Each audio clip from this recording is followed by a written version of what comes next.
Hello guys, welcome back to my channel. मैं हूं फारिया जवेद और आज मैं आप लोगों के साथ शेयर करने वाली हूं, बल्कि सॉरी गाइस, रिव्यू करने वाली हूं। ये नीम हर्बल फेस वॉश है। ये देखें, मार्क्स 30 नीम फेस वॉश है और ये हर्बल फेस वॉश है for oily and acne pro skin वाले। और आप लोग इसको यूज़ करें, हर स्किन टाइप वाले यूज़ कर सकते हैं, इसका कोई साइड इफ़ेक्ट नहीं है। ये ड्राई स्किन वाले भी इसको यूज़ कर सकते हैं। ये देखें, तो आप लोगों ने इसको ज़रूर यूज़ करना है। और मैं आप लोगों को अंदर से भी दिखाती हूँ। ये वाइट कलर का है, ये देखें।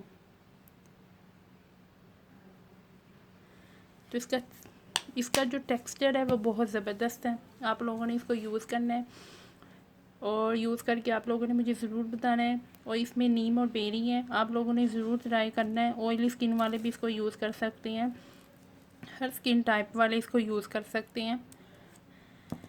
जिनकी स्किन एक्नी प्रोन वाली है वो इसको यूज़ करें। बहुत अच्छा फेस वॉश है, आप लोगों ने ट्राई करना है और मुझे कमेंट करके आप लोगों ने ज़रूर बताया कि आप लोगों को ये कैसा लगा ये फेस वॉश। आप लोगों को जो चीज़ अच्छी लगती है तो आप लोग मुझे ज़रूर कमेंट करके बताया करें।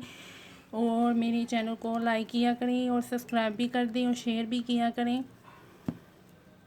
तो आप लोगों को वीडियो अच्छी लगी है तो लाइक और शेयर करें, मेरे चैनल को सब्सक्राइब करें। अल्लाह हाफिज़, बाय बाय। ट्राई ज़रूर आप लोगों ने करना है, बहुत अच्छा फेस वॉश है। एक्नी स्किन वाले भी इसको यूज़ कर सकते हैं। इंटरनेशनल ब्रांड है ये, प्योर नेशनल। तो आप लोगों ने ज़रूर इसको ट्राई करना है। ये देखें, यहाँ पे लिखा हुआ है। अल्लाह हाफिज़, बाय बाय।